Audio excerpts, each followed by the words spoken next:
I think it might be my least favorite book I've read this year. I want to forget that it happened. I didn't like it. I don't even want to talk about it. If you're new here, I'm Meg. And if you like books, talking about books, or hearing me talk about books, you're absolutely in the right place.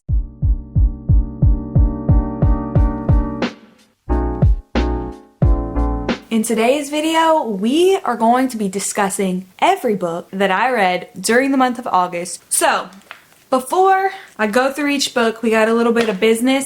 That was kind of aggressive. We got a little bit of business to take care of. And that is, I have to unveil my official book rating scale. So the way that it works is there's 10 different categories. And at the end of my assessment, the total value that a book can earn is 10 points. So a book may be 5 stars in my heart, but that doesn't necessarily mean it's going to get a 10 out of 10. It might not be a perfect score, almost as if I were a food critic sitting down at a restaurant and I'm ranking this based off of taste and flavor profiles, something that's purely objective and not necessarily my personal taste. That's what this scale is going to be. The stars, that's just whatever I feel.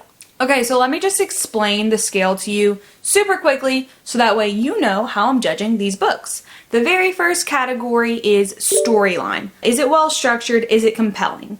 The next category is characters and character development. So how connected do I feel to these characters? Are they flat? Did the author do a good job of making them feel believable and making me feel emotionally connected to them if I should feel connected to them? World building or setting? Do I feel immersed in the world? Is it fully formed? Themes and messages. So are the themes and messages throughout the book thoughtful and impactful? Do I resonate with what the author is trying to communicate? Writing style. This is a lot to do with the way that the author's writing reads. Does it flow? Do I think about the way that they write? Does it make me think about what I'm reading? Flow and pacing. Does the story follow a good pace? Am I engaged the whole time? Creativity. Is the concept of this book original, or is the story told in a way that's creative and new to me as a reader? Emotional resonance. Do I connect emotionally with what I'm reading? Ending and final impact. When I close the book, do I feel satisfied with what I just read? Do I feel like the story came to a good conclusion? And then, of course, overall experience. Did I enjoy the time that I spent in the book? Am I sad that it's over? Do I wish it would have been over sooner? How does the book make me feel when I'm done with it? Okay, that's a scale. That's all the categories. Each category has a max of 1 point, and when you add up all the different categories, a perfect score would be a 10 out of 10. Let's get into the very first book that I read during the month of August. Listen for the lie. I have some mixed emotions. I'm gonna be real with you. Mixed emotions because even though I have the physical copy of that book, I chose to listen to it because of the format. There is a podcaster who is amazing at solving these cold cases. He's doing a true crime podcast on the subject, who's kind of closed off, but he's getting these exclusive interviews. It's nothing new. We've seen this story done before, and it's becoming quite popular nowadays. So I chose to listen to this book instead of read it physically because I wanted to see how it was produced. And for me, I think that actually impacted the book's score in a positive way because the production quality on the book was really good. I'm just going to go through these category by category and explain why this book got the rating that I gave it. So, storyline. I awarded it 1 full point in storyline. I loved the idea of the book. It was a solid idea, solid concept. Again, not super original, but the concept was there, and it's something for me that I love true crime, so of course I'm going to gravitate towards this type of story. The characters. Ugh. I hate to say I hated, because hate is a strong word, but like, I hated them. I'm gonna be real. I felt as though all of the characters, even the ones that you were supposed to root for, were morally gray. And I get it, like in real life, there's a lot that's not always black and white. It's not always good, pure, versus dark and sinister. Sometimes there's gray. But the way that even the good guys felt icky. It's just a no for me, okay? I did not like the characters. I could not even root for the character you're supposed to root for. It was painful. The world building. Again, it just kind of felt done before. It wasn't bad. It was believable. It was a small town vibe. Small town girl moves to the big city, has to revisit her small town roots. That's fine, okay? Half a point. Themes and messages. 0. Oh my god, I feel really mean saying that. I feel bad giving things 0 points, but you came here for a review, and what kind of reviewer would I be if I lied to you? So I'm gonna be honest. 0.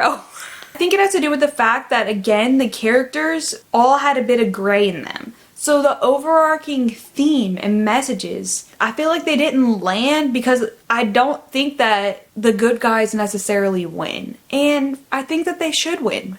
And they just don't in this book, so that fell flat for me. The author is an excellent writer, very skilled. Even though there were parts of the book, like big parts of the book that were falling flat for me, I didn't feel like reading this book or listening to this book was a pain because the way that the author communicated was really interesting. The flow was constant, it was fun, I was engaged. Even though there were parts that left me icked out, I was still listening to it.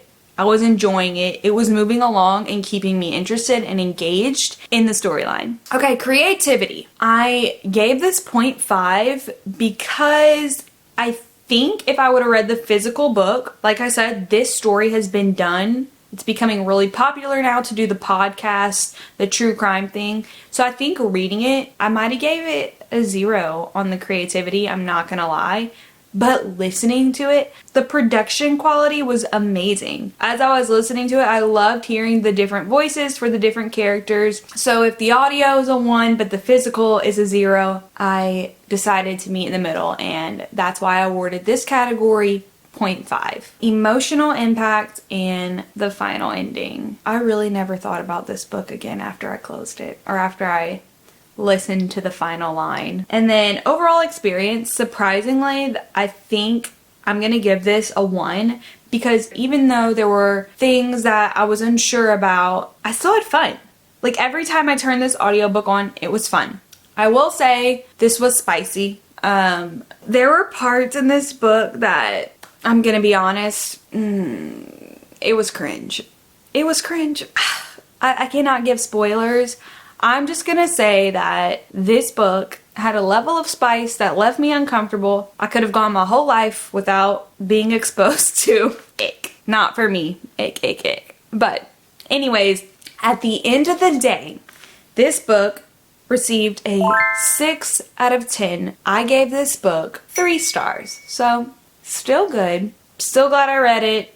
Still had a fun time. Would recommend to a certain type of reader, but 3 out of 5 stars. Pretty good. Moving along to the second book that I read this month, Heir of Fire. Oh my word. If you watched my latest video where I give some of my favorite books of the year so far, you know that this book absolutely made the list. I mean, just look at the amount of tabs. I have thoroughly tabbed and highlighted this book. This is generally how I annotate all of my fantasy books. It's usually characters, lore, quotes, prose, and moments. Let's get into the rating for this book. The storyline, 1. Amazing. Bravo. Characters, 1. Manon, I just learned how to say her name. Oh my gosh. I love her. I don't know if I'm supposed to love her. I just do. I know she's a witch, but like I still want to be her friend.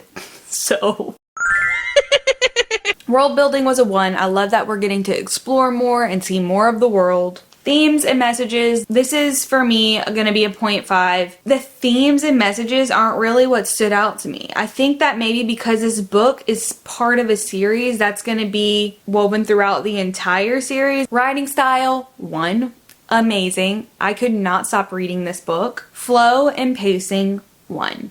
I think that for me, this book is where the Throne of Glass series really began to pick up, and I finally felt like I hit a good pace where I could just binge read the whole book. I think the creativity of the series as a whole would be a 1, but this book in particular, I'm going to give it a 0.5. Emotional resonance goes without saying. 1. Ending and final impact, 1. And then overall enjoyment, I wish I could give this higher than a 1, but 1 is the max of the category, so 1. Overall, it's a 9 out of 10. I truly could not speak more highly of it. Please read the Throne of Glass series just so you can get to Heir of Fire. I haven't finished the series. I'm sure I'm gonna love it, but this book alone has been worth my reading experience so far. Okay, the next book that I read this month, I listened to the audio version, and that is The Midnight Feast by Lucy Foley. Actually, she is an auto-buy author for me. My favorite books by her that I have read so far are, for sure, The Guest List is number 1. Another book of hers that I really loved was The Hunting Party. I think that might have been a 5-star read for me at the time. However, her last 2 books that I've read, they just weren't my favorite. So although she is an auto-buy author for me, she's becoming an author that I may recommend a little bit less just because her newer releases aren't my style, even though they're objectively good.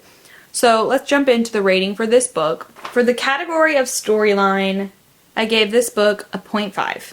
It's a non-linear timeline, which is fun, and I think that adds to the story, but it kind of confused me at times, and I don't know if I was just not paying attention enough to keep up, but there were moments when I was kind of guessing, I'm like, where does this fall within the story? Her characters are so believable. They have so much depth to them. You know what they're thinking, you know their weaknesses. World building, themes, and messages both get a 0.5. And then for writing style, of course, she's gonna get a full point in that category.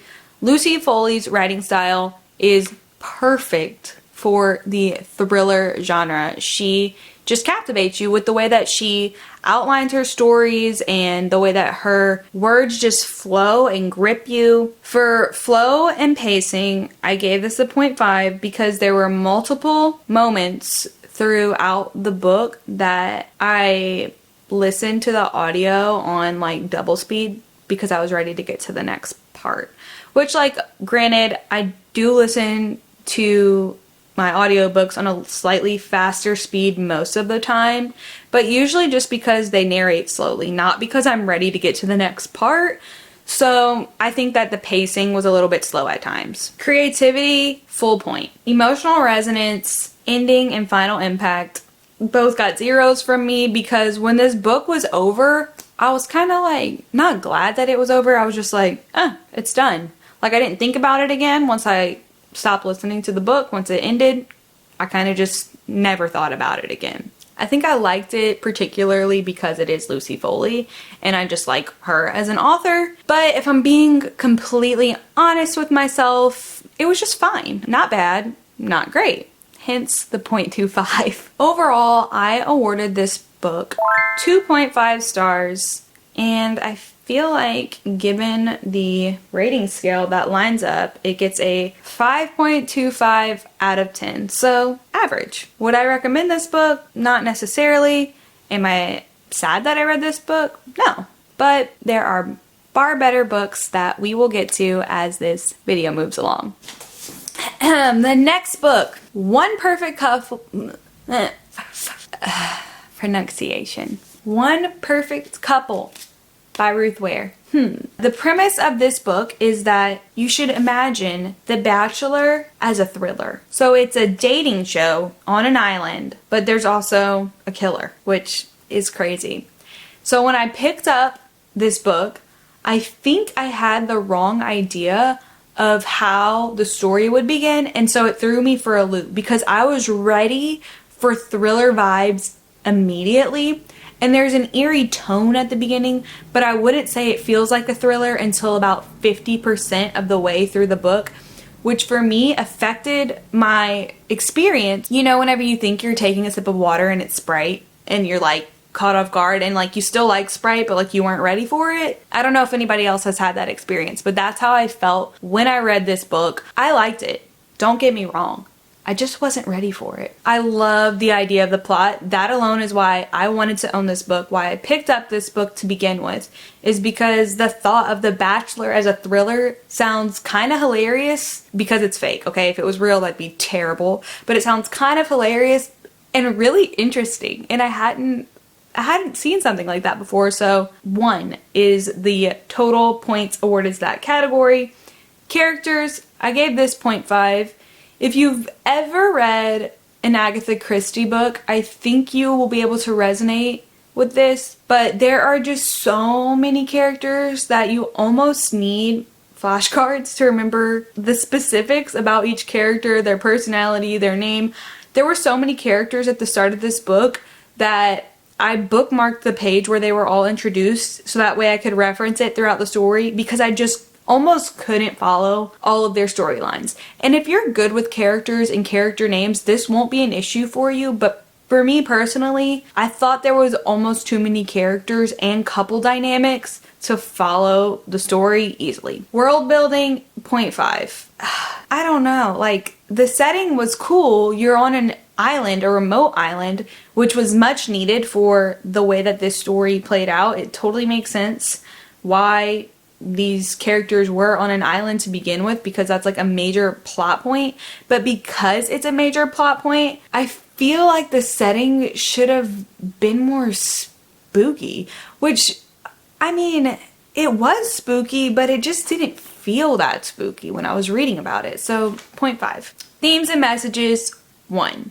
The good guys really won in this book. This category, without a doubt, deserves the full point. The flow and pacing, again, I wasn't expecting the way that this book started, so for that reason, I'm giving it 0.5 because the beginning was really slow for me. Creativity, emotional resonance, and ending all get 1 point. The author really nailed it in these categories. I had a fun time. This book was original to me, and the ending, chef's kiss, the ending. Overall experience, 0.75. Simply because the beginning was weird and it was slow. If you choose to read this book, go into it with an open mind. Don't expect one thing because you might have the same experience I did. And again, not that it was bad, but I think you're going to enjoy it more if you go into it with an open mind. I almost wish I would have not read the back of the book before jumping into this one because I think I would have enjoyed the experience a lot more. The total score for this book is 8.25 out of 10.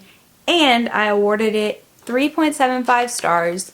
I really enjoyed this one. I will be recommending this book to anyone who likes thrillers. The next book we're going to talk about. I love this book. Again, if you watched my latest video where I reveal my favorite books of the year so far, you already know that I gave an award, an honorable mention to this book because I thought that it had the chance to be a 5-star book for me, and I was not wrong. This book was 5 stars, hands down. Apart from Heir of Fire, I think this might be my favorite book of the year. I think Heir of Fire has the #1 spot to date. I don't know. We're gonna have to see. We're just gonna have to wait and see at the end of the year how the chips fall. But this book is up there fighting for the #1 position on my favorite books of the year list. That is none other than The Reappearance of Rachel Price. Oh my gosh. This book, if you haven't read this book, I'm sure you've seen it places, but if you like thrillers, please pick up this book. If you like suspense, if you want to try a thriller, this is a great book to start with. Let me explain to you why I loved this book so dang much. Okay, so the premise of this book.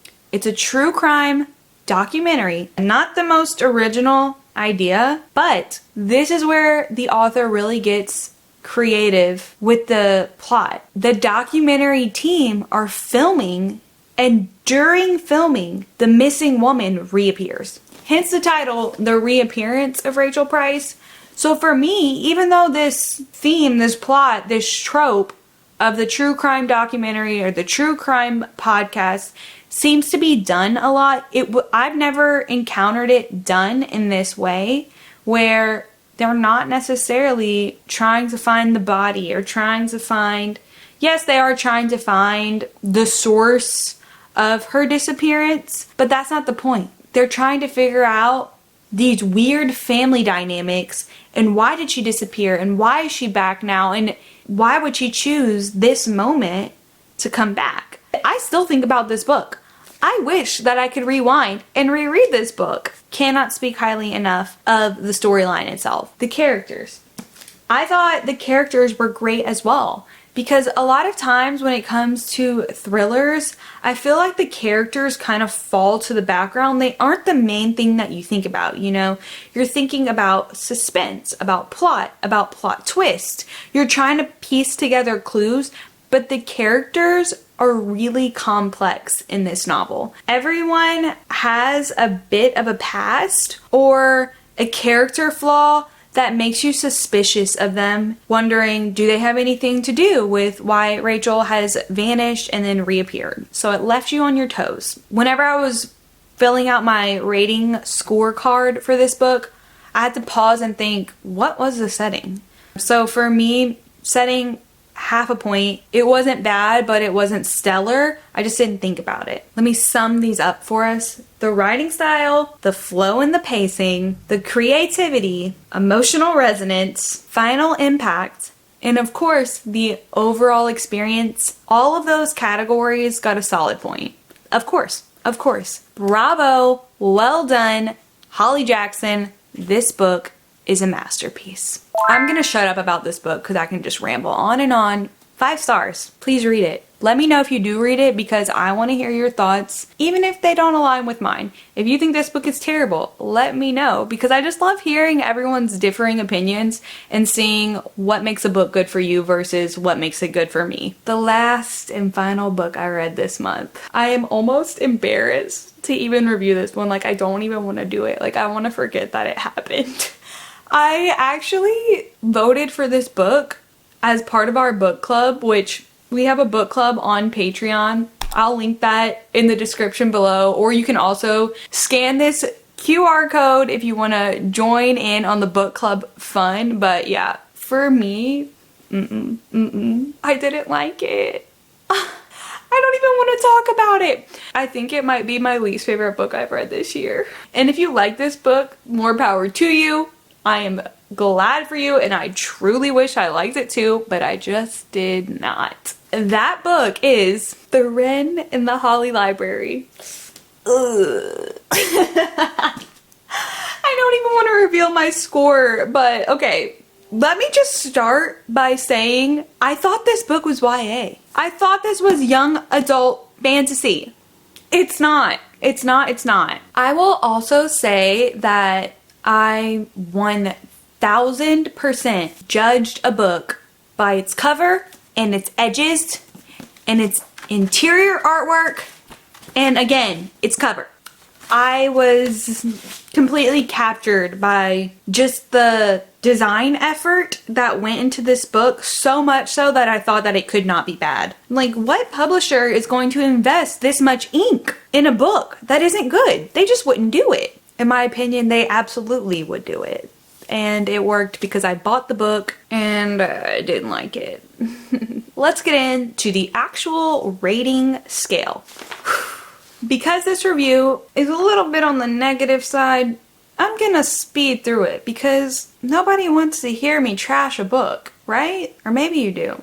I just don't feel like spending a lot of time doing it, so I'm gonna get to the point. Let's start with the good categories, okay? World building, writing style, and creativity all get a solid point. I thought the world was unique. It was magical realism, a world of monsters and vampires and humans. There's a monster treaty. There's all of these elements that really contributed to how believable the world was. And I like that aspect. The storyline and the themes and messages, I gave those half a point because they were fine. All of the other categories got a 0 for me. Why? As I was reading the book, I would read through the page and then I would think to myself, what did I just read? and I'd have to go back and reread it. So then I tried the audio version and the same thing would happen. I was listening to the book and then I'd zone out completely, not knowing what just happened. There were times when I think I'd listened to 10 or 15 minutes of the book before I even realized that I was listening to the book. I just could not get into the story. I couldn't get into the plot. The pacing felt slow. 20 minutes of the audiobook would go by and I felt like, what just happened? Nothing. Another thing that really icked me out was the spice level. Ugh. I personally don't enjoy reading spice, and this book was full of it. There were so many scenes that I just kind of like skip. If this wasn't for my book club, let's just say I would have DNF'd it, okay? I will never be recommending this book.